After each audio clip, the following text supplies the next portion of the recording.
This is the Gatekeepers Podcast with Billy Grove.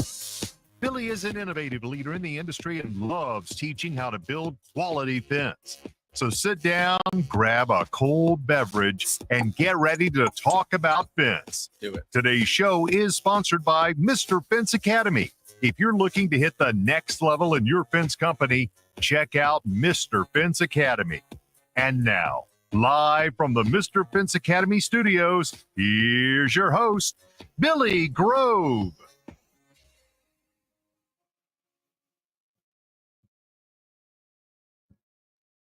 Guys, what is going on this fabulous Tuesday evening? How's everybody doing tonight? I hope everybody had a wonderful week since the last time we have talked or been on here. It's been a pretty crazy week in the Florida living in the like south with the hurricane and stuff, which is what like tonight's show is going to be like about. But before I get into that, I do want to thank our sponsors, Mr. Fence Academy, www.mrfenceacademy.com. And then we have National Metal Industries, www.nmifence.com. And we got a new sponsor coming up next week. Stay tuned. Looking forward to it.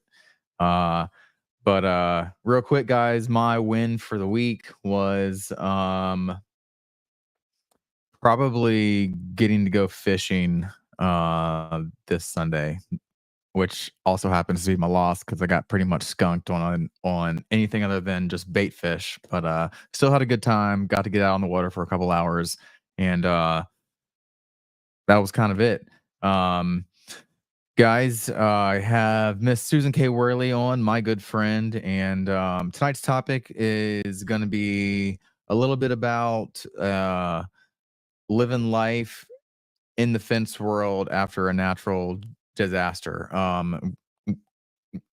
We've had a lot of crazy weather this year, whether it be tornadoes in the Midwest, crazy hurricanes that have gone all the way up and affected Tennessee and North Carolina, and also Florida. And then they got hit again, and then they said that we might get hit again. So, you know, I've been through them. I lived through them my whole life, and I know Susan has as well. So I just thought, now after a couple weeks after these major ones, we'll actually sit down and talk about it, and talk about storm chasing and when to and when not to and all that stuff. But without further ado, let's go ahead and get our guest on for the night. Hey there, how are you doing tonight? I'm good. Don't forget about the wildfires in the West. It's been a wild year. Yeah, I did forget about that. And how could I forget about that? Because it took away my awesome sunrises while we were in Vegas. Because the second day I went out, and I was like, man, it's all smoky out here. And then like I heard somebody saying like it was the smoke from the like wildfires in California. I was like, wow. I thought the hotel was on fire. Yeah. And like you could smell it like it was burning too. I was like, man, that's crazy. It was really funny. I was talking to somebody at the show, and they had said that they thought it was just the signature scent of the hotel. Yeah. I'm like, no. Yeah. No, sis, there's a wildfire. Yep. It's crazy how much you can smell cigarettes after you like quit smoking. Because I'm like 7 weeks post like smoking now, and man, I could smell it. Like I could smell it walking up to the door. I was like, holy shit, that's pretty strong. But oh yeah, I still had a great time. Still a great place. So it's what it is. What was your win and loss for this past week? Man, I really thought about this in advance because I was like, I bet she's gonna ask me that. So my win for this week is I have a lot of member benefit meetings set up for next week for the Fence Workers Association to bring more benefits to our members. So I'm pretty excited about that. The interview process is tedious. We have to ask a lot of really good questions. We have to make sure that the benefits that we're bringing to our members are good for small and medium-sized businesses as well.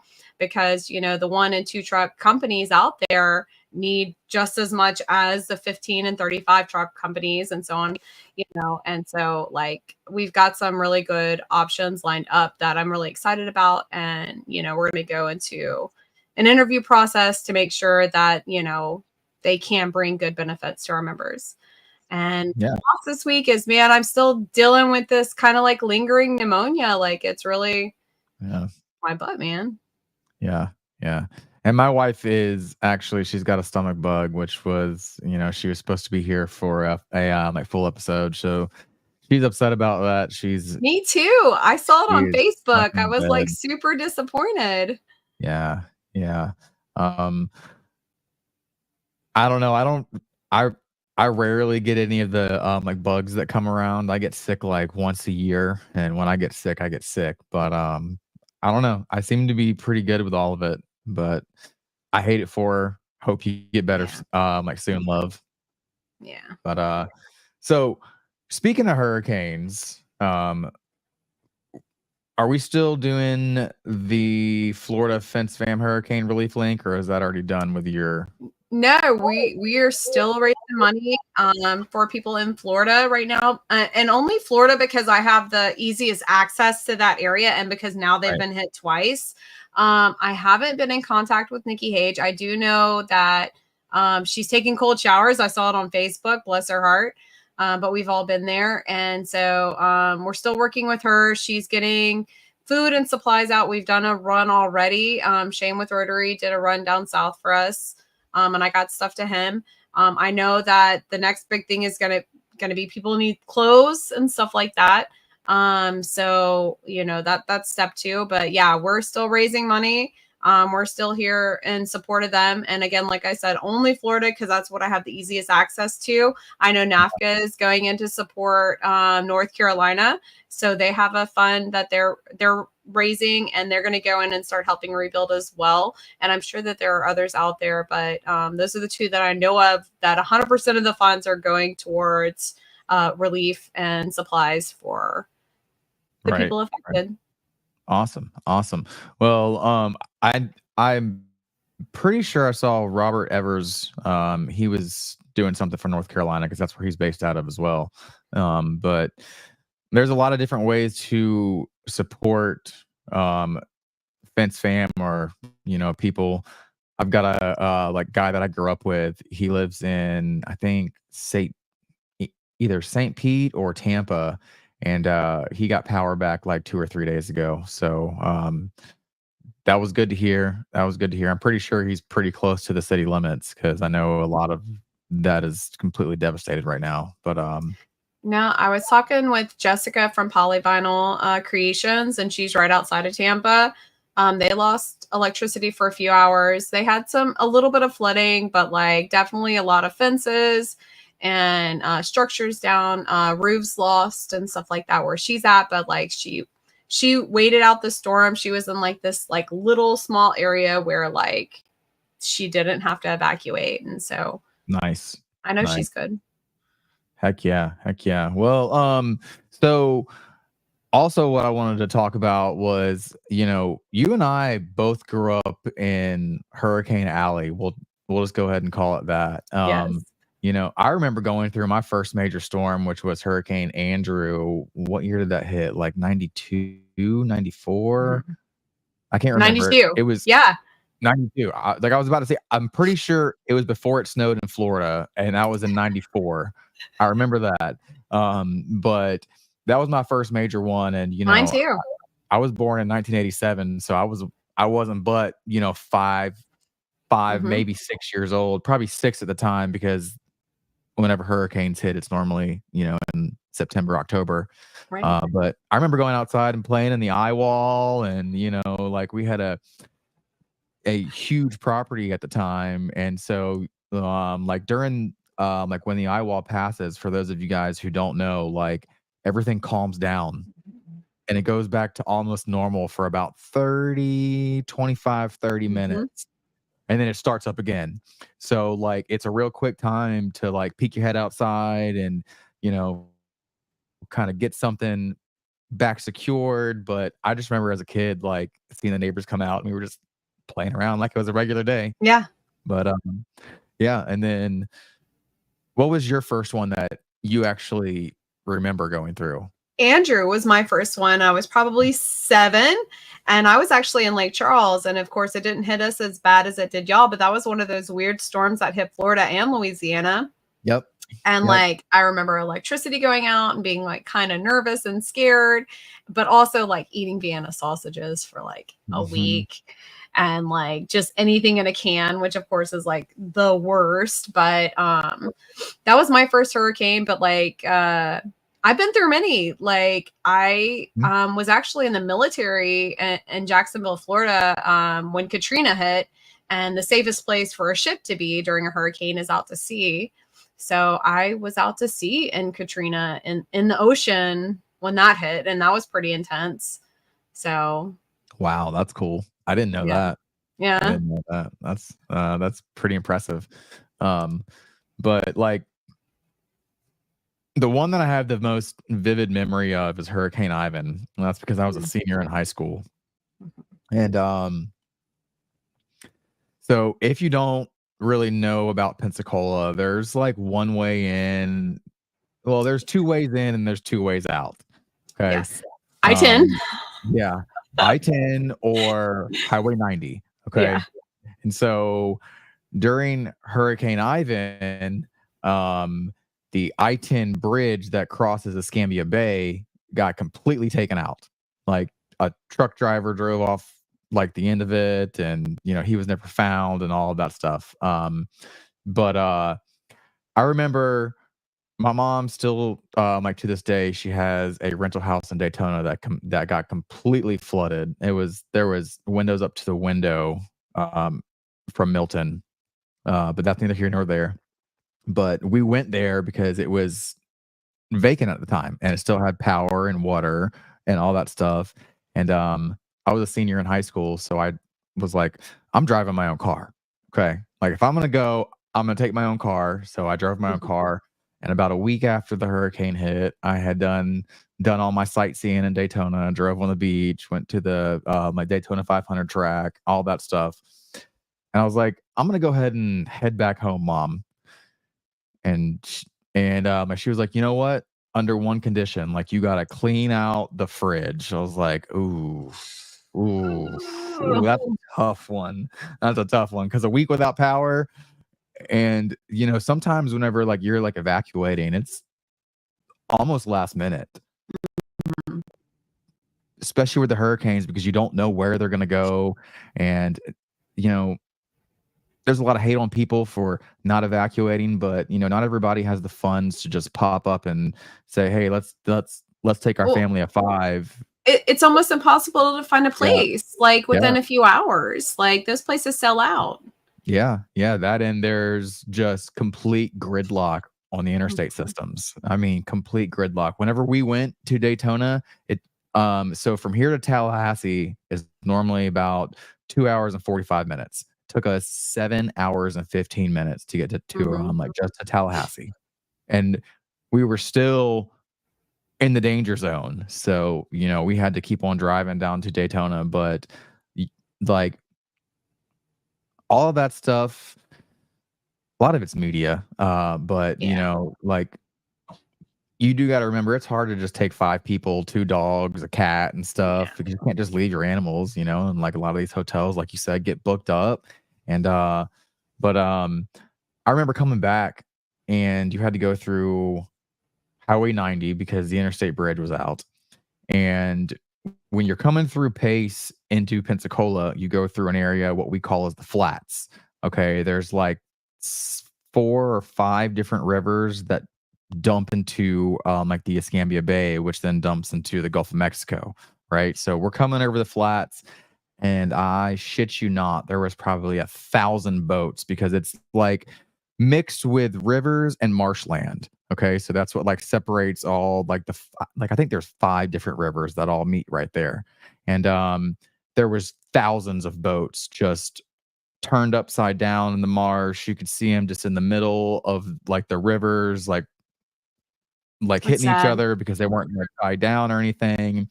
And then I remember getting back here, and it just looked like a bomb went off. Like, Yeah.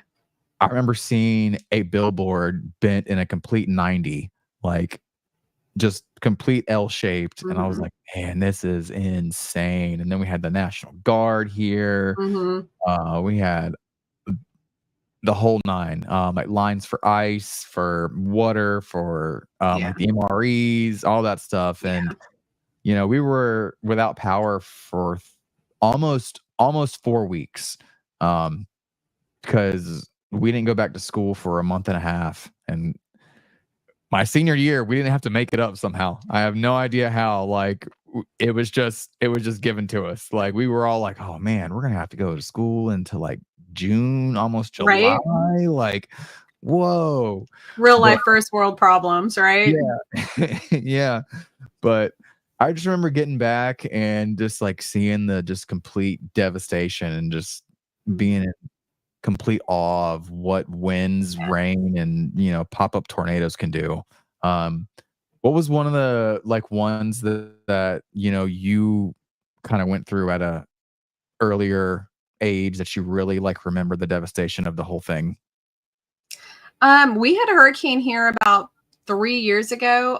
We were out of electricity for like a solid 2 or 3 weeks. Most of the homes down like closer to the ocean, like were missing roofs, like, and then of course I caught COVID in the middle of it. So like it was just extra miserable. I had to drive probably 4 hours to go get gasoline just so that we could finish running our generator, which was scary to get 4 hours on a tank of gas, and then make it back. Luckily, I had friends who helped me along the way, who took care of me. But honestly, like Lake Charles got hit pretty bad about 2 years ago with like 2 hurricanes in a row. When I was with Southwest Automated, me and Daniel, which was my manager at the time, like we ran relief down there a couple of times. Like I remember showing up and not having any baby wipes for people just to clean themselves off with. And I had like one little half pack like in my car, like, just to clean up my kid. And somebody was like, do you have baby wipes? And I was like, no, hold on. I have some in my car. And I just remember it was my buddy Garrett. He almost started crying because like, it was like the most refreshing moment he could have for the next 3 weeks, Yep. So just, I mean, hurricanes suck. They're terrible. Like, don't get me wrong. The hurricane party part is great. The snacks leading up to it are amazing. And then your electricity goes out and then it's all downhill. You can't call anybody. You can't get on the internet. You can't get on Facebook. You can't watch TV. Like you literally just have to like sit there and sweat and be miserable. But like the reality is in the fencing industry, like, is that not almost kind of like a really great deal for us? Like, I hate to say it boosts the economy, but it's like a blessing and a curse at the same time, right? I mean, like you like hate to see the devastation, but at the same time you're like cha-ching, cha-ching, cha-ching, cha-ching, cha-ching. Yes, I remember like, seeing, thunderstorms and lightning strikes, and all I saw were dollar signs, coming from the gate operator world. We're like, I can only hope that hit a gate operator. Yeah. Right. Yeah, like, absolutely. it sucks for the person it happened to, but I mean, like, natural disasters are one of the many ways that we're able to stay in business and to keep moving forward. Yeah. Yeah. Yeah. Because, warranties don't cover that. Warranties don't cover God and no Mother Nature stuff. So, and that like leads me to my next point. Fly-by-nighters after a natural disaster will be a problem in your area. Everywhere. Everywhere. It doesn't matter Guaranteed. where you live. Florida, Louisiana, Texas, North Carolina, Tennessee. What people do is they want to storm chase. They want to go make that big bucks because what we call it in this industry is the like taillight warranty, right? Mm-hmm. So as soon as their taillights are gone, there goes your warranty, right? The biggest thing is after a storm, don't even really. I hate to, well, no, because you're still promoting yourself, but don't go so hard on promoting yourself, but try to educate your local clientele that if that phone number ain't local, don't call it. Okay? Don't Because answer it. it might be cheaper, but at the end of the day, if something goes wrong, like your gate stops working 9 months later when all the work's done and they're back home in like whatever state they live in, are they going to come fix it? Nope. Odds are You not. get what you pay for. You get what you pay for. Yeah. We all know this already. Yeah. So, like, having a good name within your community, having a good social media presence. And honestly, I've been seeing like local outreaches like in Florida from the fence companies that I follow in that area. If you've noticed, they're not just offering to replace your fence and talking about having supplies in stock, but they're also talking about like, your family pets, your pools, like the things that have to be secured like almost immediately and taken care of almost immediately. Like these fly by night companies aren't thinking about that. They're just throwing a dollar sign up there, right? So like having a good name within your community is super important. Yeah, absolutely. Absolutely. And one of the greatest ways of like achieving that is doing good work and standing by what you do. So, guys, if you're not doing that, we've all been there, but just do it. Just do it. Do good work every single day, even when no one's looking. Um, and oh, excuse me. But that again brings me to my next point. So we struggle with a lot of repair calls. Lots of fence companies struggle with like the repair calls after like things like these happen. And one of our things is if we installed it, of course we're gonna go fix your 2 or 3 sections that may have blown over, or a big tree limb fell on them and broke them. And if the rest of your fence is fine, then yeah, cool. But like, little tip, guys, if you didn't install it, rip it out and replace it, because it's just like opening a can of worms. You don't know how long it's been Last there. one there. Yeah. They're You're the always last going to one say there. you built that fence. Yeah. So you're the last one there. You're the last one with your name on it. So I highly advise anybody right now that is out there doing storm chase or even local like repair work, that if you didn't install it, don't repair it. Remove and replace the whole entire thing. I started really started about a year before Hurricane Sally hit, and learned real quick that repair work after hurricanes is bad news, because next thing you know, you're only supposed to like build 4 sections in the middle of the fence, and you go like tear off a 2x4 and you end up breaking the 2x4 on the next section. Well, then you got to replace that section because you just broke it. And it just, sometimes it can keep going and going. Sometimes you win. Sometimes you make great money doing that stuff. But I find that you make great money doing it whenever it's your past work. So yeah. No, I agree with that. But I mean, like, I think the big question is during hurricanes more than anything is insurance work, right? Do insurance companies ever make you just do a sectional repair? They don't make us do anything. So what happens with insurance work? And guys, here's another big key. We are no longer doing free quotes. If you're doing free quotes, I get it. We do free quotes every single day. But during a storm like this, we are no longer doing free quotes, because your phone will ring off of the hook and you will burn yourself out with getting no work, especially for insurance. Charge that money, because the insurance company, for one, is going to pay it. And then secondly, like if they go with you, then you're just going to credit them that money right back, right? But it takes a lot of the really tire kickers out of it. And I hate saying that term because I just don't really care for it, but it is the truth. Like, it takes the like tire kickers out of it. And with the insurance, I mean, here in Florida, here in our county in Florida, because it varies all over the state. If your fence is attached to your house, and I know a lot of people in the fence industry say that that's a huge no-no, but in Florida, in our county, if your fence is attached to your house, it is no longer a Class B dwelling, but a Class B structure, but a Class A structure, which is the same as your home. Okay. So they have to pay 100% of it. So Interesting. we attach, and that's a loophole. Okay.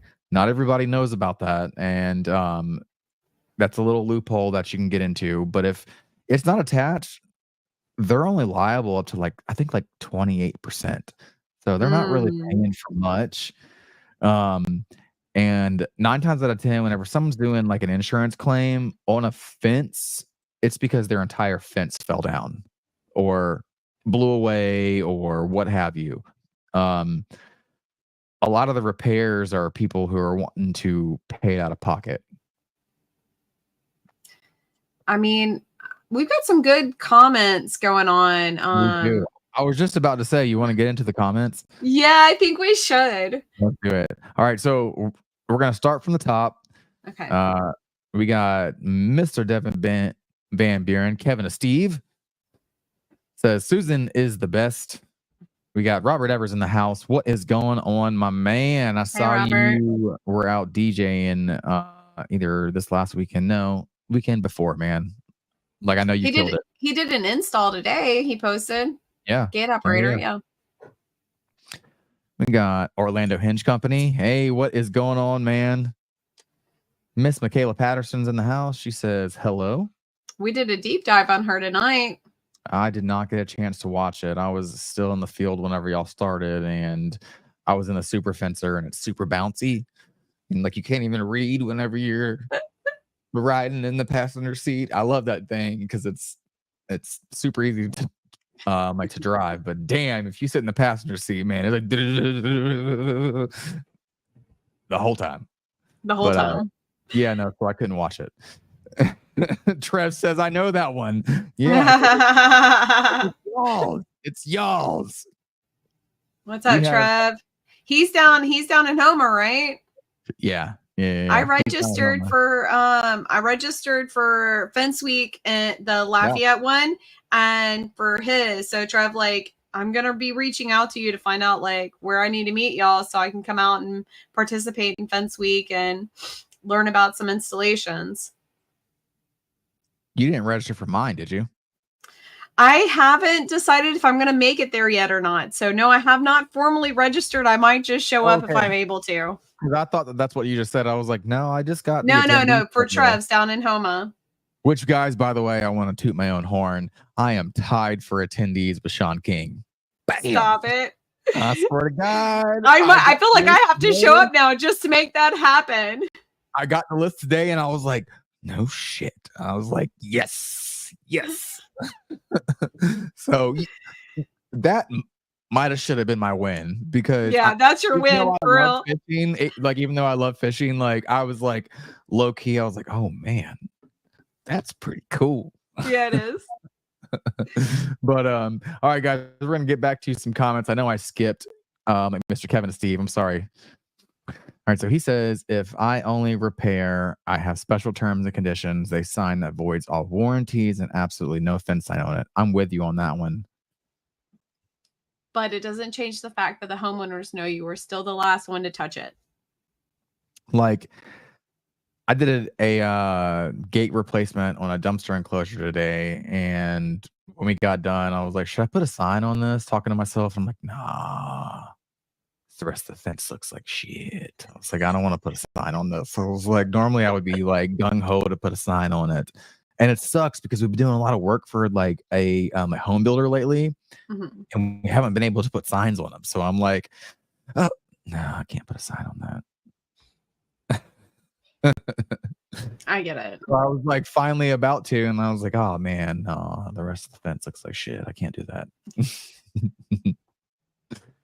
But all right, then we got Kevin and Steve says insurance quotes are $50 if we get the job. Yeah. So I think we charge $100. But that's neither here nor there. The big thing is to charge for them. So you charge your quote, right? For we're talking about insurance jobs specifically, right? so you go out there, you do your quote. Like, what's the next like really big thing to make sure that the homeowner knows before you go on to the next step to prepare to work with insurance, right? Like, well, what do people need to know? Because like we have companies out there who have never dealt with the side of the business before. Like, what do they need to know going into, insurance repairs? So most insurance companies need to know exactly what is damaged and exactly what the end cost is going to be. They don't care about a deposit because they're not sending you 2 checks. Mm-hmm. They're not going to send you a check. They're going to send the homeowner a check. The biggest thing is to take pictures, put them in the quote, because if you don't put them in the quote, they're going to email you and ask for pictures. I promise you they are. And to put them in the quote, make sure the quote is not detailed as possible, but not just like your normal average run-of-the-mill quote for Mrs. Jones's backyard fence, right? Because we're not going to break down material costs, but we do want to tell the insurance company what we're doing, why we're doing it this way, blase, blase, and then like put on like pictures of the damage. That way they can see it from the contractor's view and not just that the homeowner got the worst pictures possible, right? So Always. they really want to see what is actually damaged. And if you really kind of pad your quotes and just, make the repair look super expensive, they're probably going to fork out the money. They're not going to fork out the whole check because, like I said, in my county in Florida, there's a little gray loop area, like I said, where like if the fence is attached, it's 100%. But if it's not, they're only paying for like 28, 20, 29, 30% of the fence. All right. So the homeowner's getting a check, which is why you got to be careful because a lot of the times they just want that quote just to get that check. And they're not even like gonna fix their fence. They're gonna cut the panels up and they're gonna stick them back up. But that's kind of the like way that you go about it. And then like upon finishing, they want like another finished invoice with pictures of it done, proof of payment, signatures of completion from the customer and yourself as well. And those all need to be sent in. I've had one insurance company want me to have it notarized, and I've dealt with a lot after Hurricane Sally, but most of them don't need them notarized. You can just kind of just send in all that stuff. So we had a hurricane hit when I was in Vegas at the fence show. And we actually got some like roof damage, right? We have this crepe myrtle in the front and like it started picking up like from the roots from the winds, right? And it just like was hitting the side of the house and the roof and stuff like that. So we had, somebody come out for a quote. After we got the quote, because this is our first time actually having to file like a full insurance claim from a hurricane.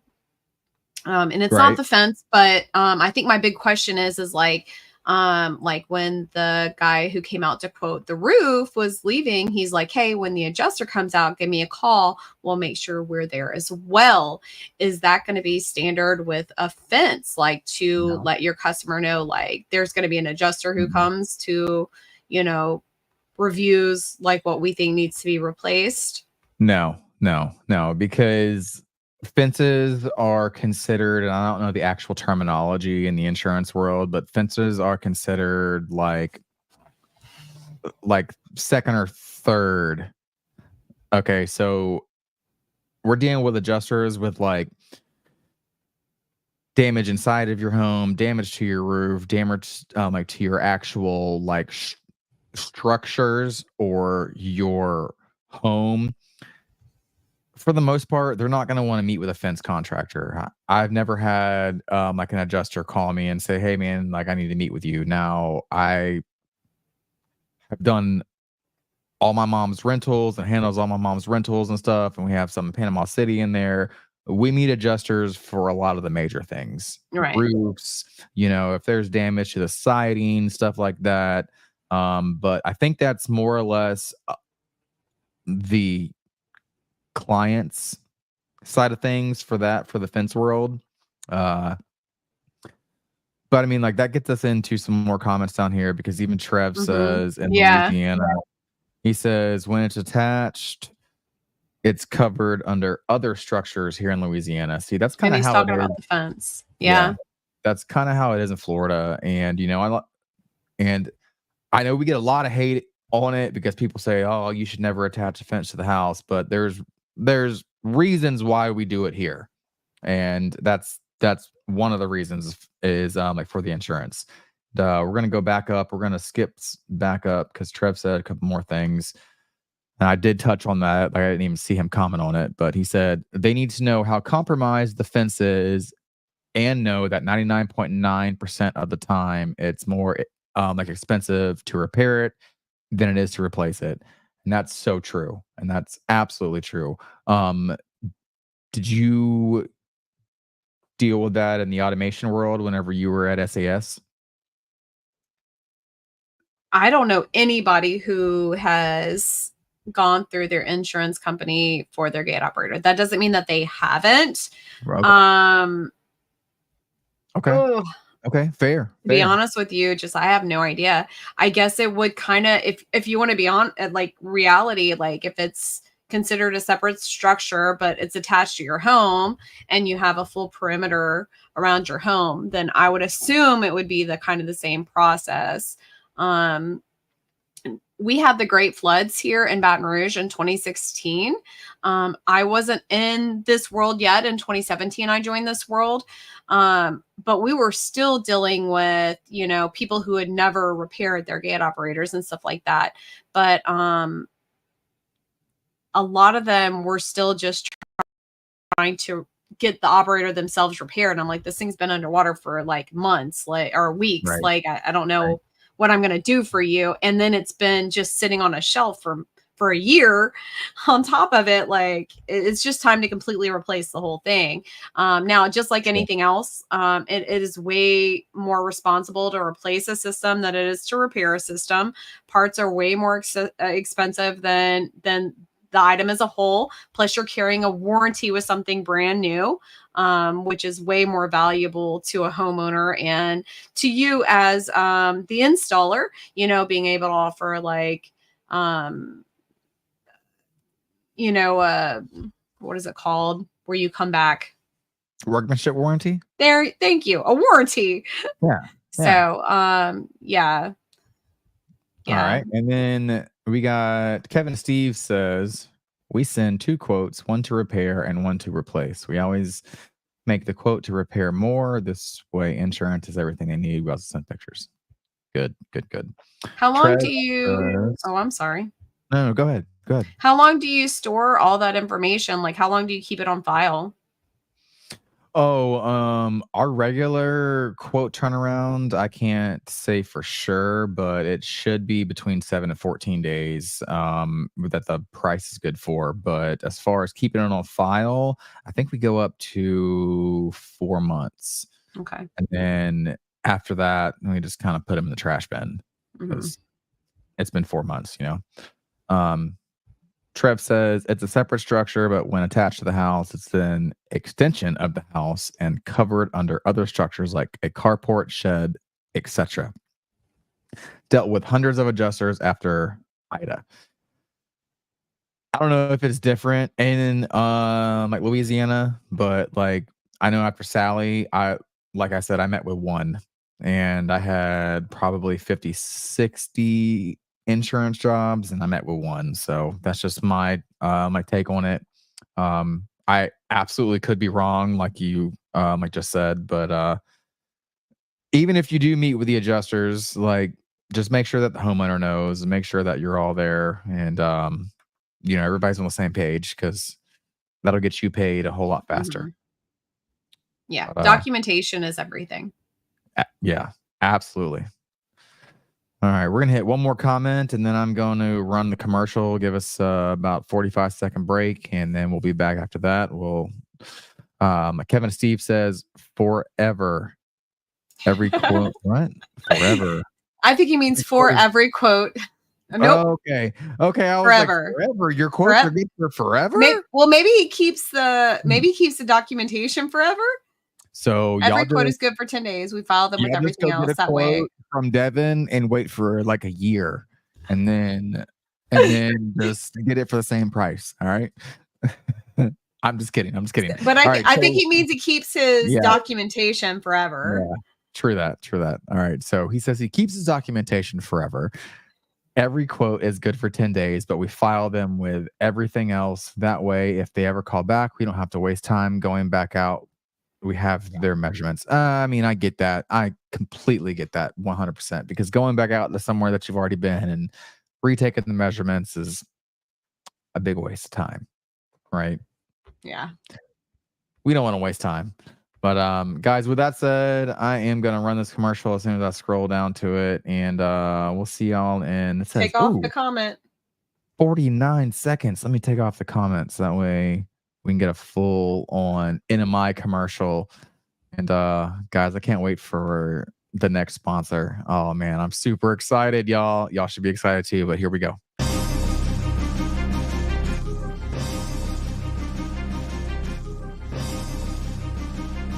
National Metal Industries, a family-owned business for 70-plus years, has grown to be recognized for their ability to deliver on not just privacy slats for fence, but all types of fence products. National Metal Industries has all the hardware and tools to get the fence professional in and out of their job with the most ease possible.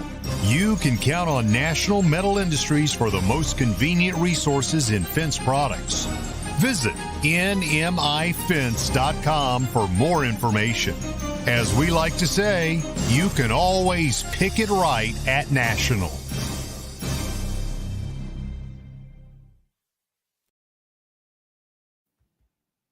Boom, baby. Yeah, that was always a good commercial. I freaking love the new video that like Mr. Mike Levy sent me. I love it so much more than the original video. Guys, go check out nmifence.com. I saw somebody earlier on one of the fence pages asking the best place to get privacy slats for chain link fence. Hit up Mr. Mike Levy at www.nmifence.com. Go get yourself some privacy slats, and while you're at it, say, hey, can you send me one of your mailers? Because their mailers are cool as shit, y'all. I'm telling you, if you have not seen them, buy some stuff from Mr. Mike Levy and ask for a mailer, because you will be impressed. I like Mike Levy. Last year he sent me some like slats, and they were reflective to go on like barrier operators or whatever you need, or the gate itself. Like, they were super cool. They come in black and white, and I'm sure you can order them in any color, but like super great dude, super easy to work with, easygoing, like just good dude. Yeah, I love it. I love it, man. And he has some really cool products.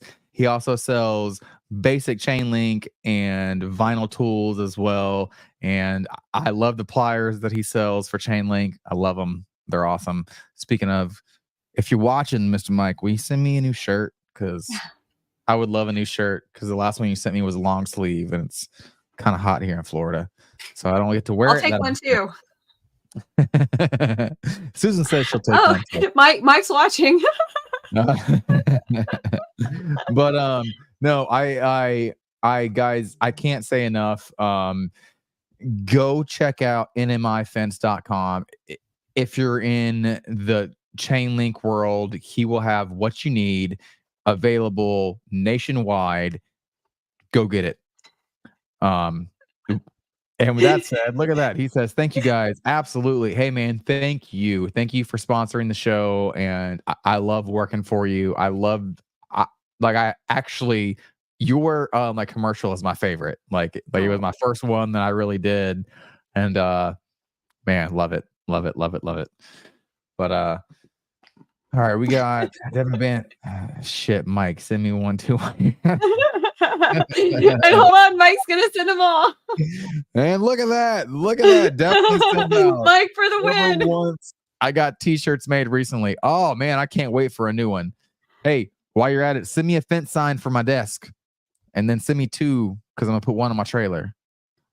Yeah. Because I gotta start that. Mark and Mary Cobb have been on me. Speaking of fence signs, I'm in the process of like building out my proper office. We have a building outside, and I'm in the process of like floating and taping the walls right now to have like a real Are you life like really? office. So I'm not going to be in my bedroom anymore. I'm so excited. Yes, so I'm going to have a fence sign wall. So I'm excited about that. There we go. Guys, also, since we're talking about, moving studios, this is my last week in my kid's room. Hey. And we didn't get all the really cool You didn't get all the posters in really the cool posters background. because I was trying to like, set the vibes, set the tone for next week. But like it's not fully done. Like it's not fully done, but we'll be somewhere permanent. That's not my house, not my kid's room. So I am super pumped for that, guys. Next week we'll be back in an almost studio because I'm still working on it. All right. But so there's that. And I'm gonna go ahead and just give a shout out to like JC Gurry. I'm just gonna go ahead, guys. That's our new sponsor. I freaking love Mary and Mark. I cannot wait to put together a commercial like for them next week and run it. Super excited. Yes. By the way, if you FaceTime them, they answer the phone. Do they? Yes. Oh, well then I'm FaceTiming them next time I call. Yes. Because their house is awesome. Their freaking house is great, man. I saw his like grill patio chill area. I was like, ooh, goals right there, baby. Goals. I know, right? But with that being said, guys, look forward to some gatekeeper signs. I'm working on it right now. I'm just like, I don't have all my shit yet. I'm still trying to figure out how to vectorize an image, and I know I'm just gonna have to just get it paid for and just do it. I can help you. Oh, sweet. So, here soon, guys, I'm gonna have some fence signs, and the majority of them I'm gonna split probably half and half. I'm gonna give away half, and I'm gonna sell half. So half of them are gonna be dedicated for the next upcoming fence show that I go to, and I'm just gonna give them all away. Y'all see me, then you get a sign. But then the other, if you want some swag, and like you can't make the like show, I'll say it to you for super cheap. Like I'm not trying to make like a whole bunch of money off of it, like or anything. Like like it's gonna be cheap, but like just cover my shipping costs, cover that much, and then that sign is yours. Well, not to mention these podcasts are expensive. People don't realize like how much money and time you invest into these. The software, the parts and pieces, the fancy headphones, like the whole nine, just to be able to connect with people on a quality level. It gets expensive. Yeah, it does. And like I know that the office is secure of like where I'm going to, but like I texted Chris last night and I was like, hey, we can lock all this stuff up, right? And he was like, yes, we can lock it up. I was like, okay, I'm just letting you know, like it's small, but it's expensive. This is my baby. This is expensive stuff. I was like, I'm looking at like $2,000 worth of equipment right now, and I know that's not like a huge giant number, but for a podcast, that's quite a lot of money. Yeah. I mean, and so guys, all of this stuff costs money, and I love doing it. Like I'm gonna still pay for it out of my pocket, even if I don't have sponsors. Right? Like I did it for I don't know how many episodes. Oh my God, Susan. What? Yo. This is the year anniversary. Are you serious? This like we should have had a bigger celebration. Oh my God, I really just it just hit me whenever I just said that. Like I started this the second week of October last year. Wow, that's awesome. Hell yeah. You know what? I'm gonna give myself an applause. Where is it at? There we go. Well, I dressed up for this. This is just a little insight to my costume for Halloween. The women of FWA are doing a social hour on October 30th. The links are all over social media. It's open to men and women, anybody. And it's a costume party / social hour. I'm not 100% sure what they have planned, but I'm excited, and I'm going to show up and act Somebody's got to silly have and bandwidth. right. Yeah, man, the host is gonna have to have some like major internet connection for that. Good lord, this is some like tech talk. Like, It oh won't man, be live. It won't be live. We don't record it okay, because, okay, with that many okay. people, we can't promise appropriateness. No, no, not at all. And Veronica will be there. So, have you had Veronica on your show yet? I haven't even met Veronica. I want to Oh, meet like Veronica, but I have not. you'll Um, you'll you'll like Veronica. She's heck yeah. she's fun. Nice. All right. Well, I'm gonna make fun of like Kevin, like Steve. You're a small. You wear a medium, bro. Bro, we the same size. Last time I saw him, Mike, he was getting chubby, so I don't know who he's talking about. Mike, send that man a medium. Don't even listen to him. Send him a medium, Mike. We got Miss Yadira Fredrickson, Oh. one of the most sweetest women in the fence industry that I think I have ever met. And I don't want to downplay any of the women that I've met, but seriously, guys, one of the most humble, down to earth women that You if all have to be if honestly, you're married to Brian T. Fredrickson. yeah, but man, like, but in this world that we live in, you know what I mean? Like, she has every right to be like, this is who I am. But like, I love Yadira. And thank you for watching. And I can't wait to show you both of the offices. And I'm sure like Susan is excited to show off hers for her podcast as well. Heck yeah. All right, we got Derek Boudreau. Can't wait to meet you, man. Team Homa, bro. I cannot wait to meet you too, man. I can't wait to meet all of my Homa like staff and employees, team members. We're not employees. Sorry, Chris, don't hate me for that. I'm sorry. Slight Freudian slip. I'm sorry, bro. Nobody's an employee at High Steel, right? Because everybody's in a like team member. So we're all one team, we're all one family. And that's even my Homa boys that I have not met, and I cannot wait to go to Homa. Like, seriously. When are you going to Homa? I don't know. I was supposed to go like 2 weeks ago, but shit got crazy in pace. So Well, keep me posted. I'm only like 45 minutes to an hour from Homa. Yeah. Oh, absolutely. I mean, like when I go to Homa, I'm gonna be there for like a week, like a week or more. So there's that. And then we got, let's see, Kevin and Steve says JC Gurry is the best. Just ordered 500 signs. If you don't get fence signs from JC Gurry, you're not a true fence guy. Said what I said. All right, VV at the end. It was like Devin all the way up until there, and then it's VV. Right.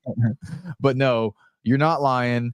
Guys, if you're not getting your fence signs from JC Gurry, I honestly question what you're doing. I mean, I even have some of my like old signs are out on my fence in my front yard. They've been there for 3 years. They're white. They were black whenever I bought them. I'm just saying. Okay. I drive by and I do like repairs on a daily basis for at High Steel. That's kind of like my position, is to, you know, make sure the guys are doing what they're doing, go do the repair list. Guys, we got signs that have been up for 4 or 5 years that still look brand new.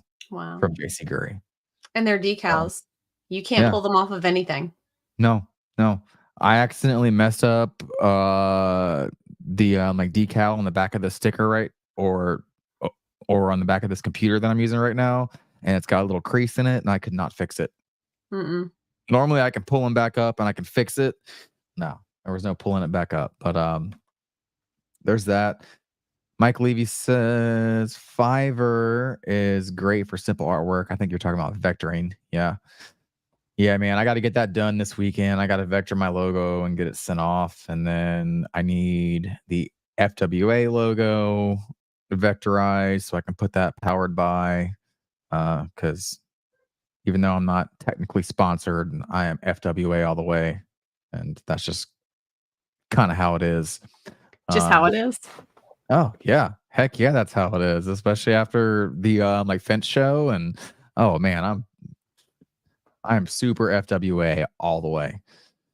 But and then I'm gonna get powered by High Steel, powered by Mr. Fence Academy, powered by National Metal Industries as well, and then of course JC Gurry. So looking forward to making a pretty cool fence sign. It's not just gonna be my logo, it's gonna have some pretty cool stuff on it. But I'll have 125 of those to hand out for free and 125 of them to sell for dirt cheap. So guys, come get them. I love it. Devin says, and they're magnets. People forget that. Oh, I didn't even really realize. I kind of knew that they made magnets, but I didn't realize that people in the fence industry were still using magnets. Devin, I thought your truck was wrapped. I mean, when you're starting off, I mean, it's the most responsible direction to go, right? Until you can afford that wrap and you know what you want. Like, I get it. Like, yeah. I'm sorry, guys. I put that on the screen as I was reading it at the same time. Devin, he's a blonde, that's for sure. So I'm sure everybody's read that by now, but that's hilarious, man. You forgot to like take your magnet off and you went through a car wash. But hey, man, it happens to the best, right? I need some FWA magnets for my car, huh? Yeah, you do. And then Yadira says, "You go, Billy. Go." Yeah. Okay. Okay. I was about to say, I'm pretty sure you got your truck wrapped. Like I thought I remembered the post about it, like, and everything. Okay. All right. Well, we are coming up on the end of everything. Obviously, we're just going through comments right now. But Susan, what are some upcoming events that you would like to let the world know about? So we have the Women of FWA kind of social happy hour on October 30th. We have Fence Week coming up, and we have a gate operator workshop during Fence Week going on in Las Vegas, and then the sales workshop on December 4th, which is the step one of the 5-step process through the Fence University happening. So those are the big things coming up that are going on through 2024 that I know about. Nice.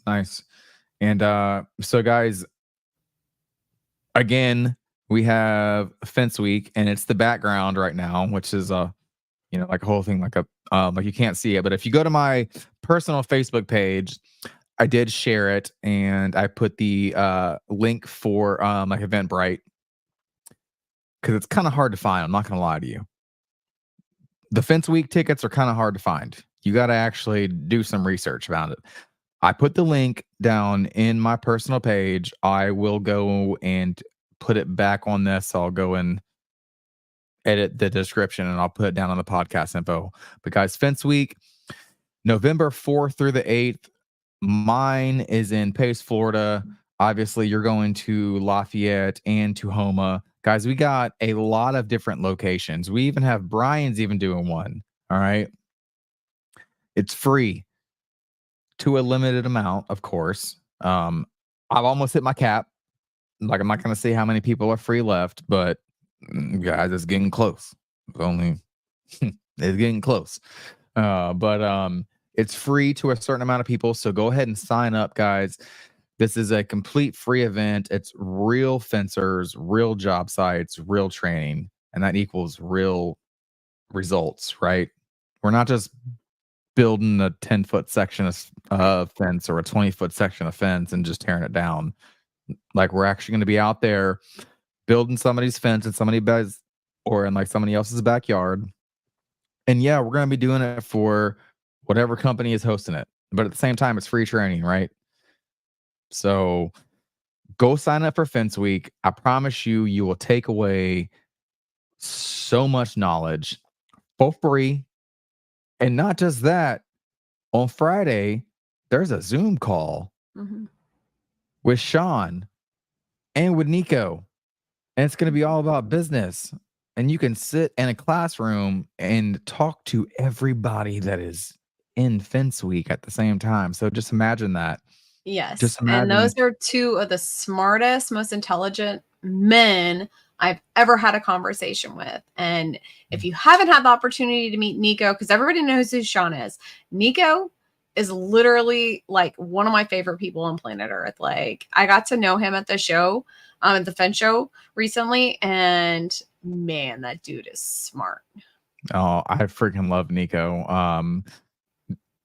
That was the first time that I met him, obviously, because, you know, I'm still kind of, well, no, I'm not fresh anymore into the academy. I'm 90 days in. But he was one of the ones that was open arms. Tell me what you need. I will send you whatever you need to do your job at the best of your ability. And anything that I ask for, he sends it to me.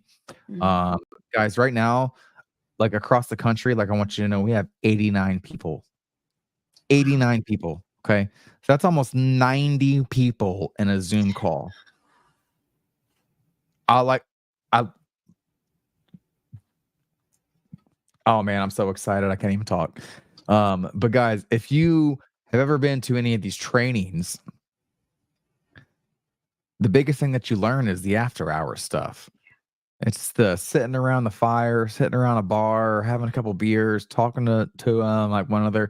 This is one of those times. We're gonna have 90 people in a Zoom call all at once, doing everything, talking about everything. And it like networking is honestly where it's at in this industry. And, you know,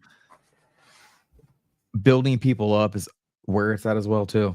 I mean, we only get stronger if we help our fellow man out, because our fellow man helped us out at the end of the day. So, you know, that's kind of my stance on it. That's how I've always viewed this.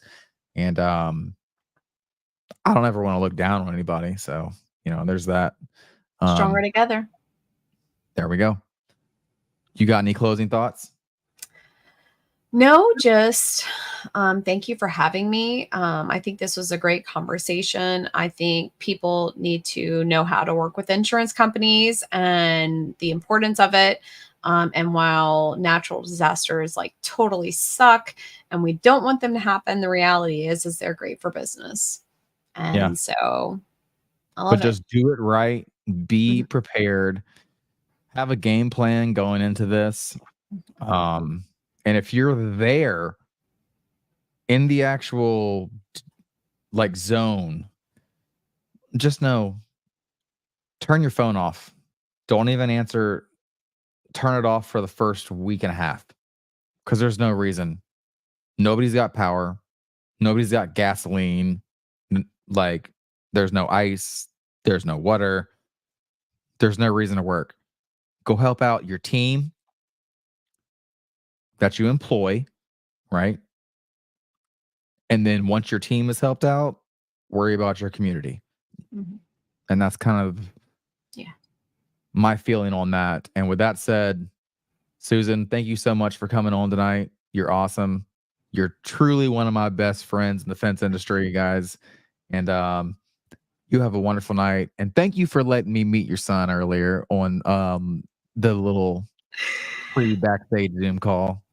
Because he's a cool kid. Oh yeah, he is. Yeah, he is, man. I don't know if you had like the other microphone in him, but I was like, kick some ass in school. Sorry for cussing. No, he heard. He looked at me like, is that okay? Don't worry. Brian ends up on speaker often. And I'm like, hey, Brian, my kid's in the car. Watch your language. And it's like telling a fencer not to cuss. I mean, you're not lying. I'm gonna be honest with you. Like, we're good. We're good. My son already knows. He's like, you're not gonna watch your mouth, are you? I'm like, nope, I'm not. It's just gonna flow. I'm sorry. He's like, all right, fine. Is what it is. Yeah. No, he's used to it. Yeah. There we go. But guys, we have a wonderful show lined up for next week. It's going to be a great time. It's going to be the first time in the brand new studio. Y'all make sure to come check it out. Susan, thank you so much for coming on. Always. And I can't wait to have you on again because obviously you're my favorite guest. But guys, y'all have a wonderful week. Go kick some ass, collect some checks. Susan, you have a wonderful night. All right. Yes. All right, guys, we done. I'm turning up my favorite outro. Y'all have a wonderful night. James Scott Phillips, what is going on, brother? I cannot wait to see you at the training. Yadira, love you. I can't wait to see you again. You and Brian, thank you so much for the hospitality in Vegas. Thank you so much for the responsibility as well, because I took on every minute of it. Love you guys. Las Vegas fence, y'all.